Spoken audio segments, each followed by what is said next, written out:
മാന്നർ മച്ചാൻസിലേക്ക് സ്വാഗതം. ധ്യാൻ ശ്രീനിവാസൻ നായകനായ ഡിറ്റക്റ്റീവ് ഉജ്ജ്വലൻ എന്ന് പറഞ്ഞ സിനിമയുടെ റിവ്യൂ ആണ് നമ്മൾ പറയാൻ പോകുന്നത്.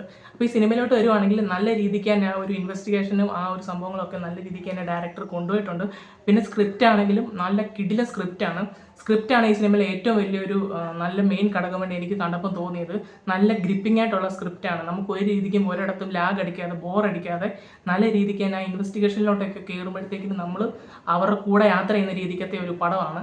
എന്തായാലും ഫസ്റ്റ് ഹാഫ് കിടിലാണ്, സെക്കൻഡ് ഹാഫ് കിക്കിടലാണ്. അമ്മാതിരി പടമാണ്. കാരണം സത്യം പറയുകയാണെങ്കിൽ നമ്മുടെ ഉജ്ജ്വലൻ്റെ ഒരു ഉജ്ജ്വല പ്രകടനം തന്നെയാണ് ഈ സിനിമയിൽ. നമ്മുടെ ധ്യാൻ ശ്രീനിവാസൻ ആ നല്ല രീതിക്ക് തന്നെ പുള്ളിക്കാരൻ്റെ ഉജ്ജ്വലൻ എന്ന് പറഞ്ഞ ആ ഒരു ക്യാരക്ടർ പുള്ളി ചെയ്തു വെച്ചിട്ടുണ്ട്. പിന്നെ മൊത്തത്തിലാണെങ്കിൽ ആ നാട്ടുമ്പുറത്തെ കാര്യങ്ങളും സെറ്റപ്പും എല്ലാം അടിപൊളിയായിട്ട് തന്നെ ചെയ്തിട്ടുണ്ട്. പിന്നെ ഈ സിനിമയിലാണെങ്കിൽ ടോട്ടലായിട്ടുള്ള വർക്കുകളും എല്ലാം കിടിലാണ്. മ്യൂസിക് ആണെങ്കിലും ബാക്ക്ഗ്രൗണ്ട് സ്കോർ ഒക്കെ ആണെങ്കിലും അടിപൊളിയായിട്ട് ചെയ്തു വെച്ചിട്ടുണ്ട്.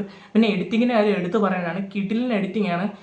എവിടൊക്കെ അവർക്ക് അറിയാം കറക്റ്റായിട്ട് ക്യാമറ ആംഗിൾ ആണെങ്കിലും വർക്കുകളൊക്കെ ആണെങ്കിലും ടോപ്പ് നോട്ടായിട്ടുള്ള സംഭവമാണ് വന്നിരിക്കുന്നത്.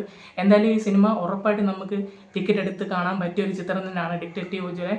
ഈ സിനിമയുടെ ക്ലൈമാക്സിലോട്ടൊക്കെ വരുമ്പോൾ നമുക്ക് കിട്ടുന്ന ഒരു ഗൂസ് ബംസ് ഉണ്ട്. അത് വേറൊരു തരത്തിലുള്ള സാധനമാണ്. പിന്നെ ഈ സിനിമ കണ്ടു കഴിഞ്ഞ ഉടനെ ആരും തിയേറ്ററിൽ നിന്ന് എഴുന്നേറ്റ് പോകരുത്. ഇതിനൊരു ലാസ്റ്റ് ഒരു സംഭവമുണ്ട്. ഈ സിനിമയുടെ, അതായത് നമ്മുടെ വീക്കെൻഡ് ബ്ലോക്ക് ബസ്റ്റേഴ്സ് യൂണിവേഴ്സ് വരുന്ന ഒരു ചിത്രമാണ് ഡിറ്റക്റ്റീവ് ഉജ്ജ്വലൻ. അതുപോലെ തന്നെ ഈ യൂണിവേഴ്സ് വരുന്ന അടുത്ത സിനിമ അവർ ജസ്റ്റ് അതിന് ടൈലൻറ്റിലൊന്ന് ജസ്റ്റ് ഒരു ചെറിയൊരു ഹിൻഡ് തരുന്നുണ്ട്. അപ്പോൾ എല്ലാവരും ഈ സിനിമ കണ്ടു കഴിഞ്ഞിട്ട് അതുകൂടെ കണ്ടിട്ടേ പോകാവൂ. അപ്പോൾ നമുക്ക് കുറച്ചുകൂടെ ഒരു ഫീൽ കിട്ടുന്നതായിരിക്കും. എന്തായാലും ഈ സിനിമ എന്നെ ഫുള്ളി സാറ്റിസ്ഫൈഡ് ചെയ്യിച്ച ഒരു സിനിമ തന്നെയാണ്. ധ്യാൻ ശ്രീനിവാസൻ 2.1 ചുമ്മാ പറഞ്ഞല്ല, പടം കാണുമ്പോൾ നമുക്ക് മനസ്സിലാവും. പിന്നെ കുറച്ച് സർപ്രൈസ് എലമെൻറ്റ്സ് ഒക്കെ ഉണ്ട്. നിങ്ങൾ എന്തായാലും പടം പോയി കാണുക.